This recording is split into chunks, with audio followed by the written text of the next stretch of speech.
le thème Invented Here m'évoque l'idée de l'endroit où on a la petite idée créative. Donc, on pense souvent à la baignoire, au miroir devant lequel on se rase, à l'arrêt de métro. C'est surtout cette idée qu'il n'y a pas de bon endroit qui soit particulièrement propice à l'innovation. Ça peut venir n'importe où. Donc, en fait, toutes les idées ont été inventées dans des endroits qui sont toujours spécifiques et pas forcément derrière son bureau.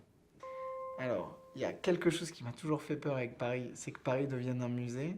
C'est une ville magnifique, mais c'est vrai que ça attire tellement de touristes, c'est un tel patrimoine qu'on a envie de la préserver.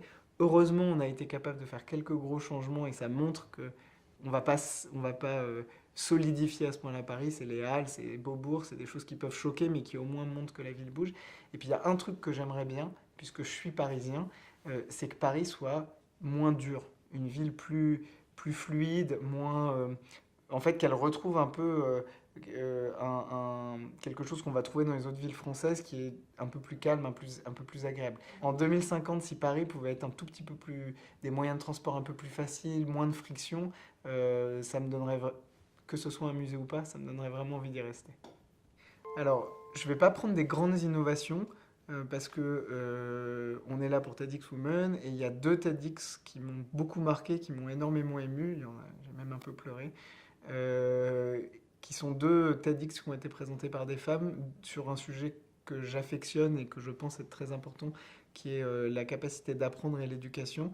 Et donc, le premier, c'est le TEDx de Caroline Sost, qui a monté une école qui travaille différemment et je vous invite vraiment à regarder ce qu'elle fait.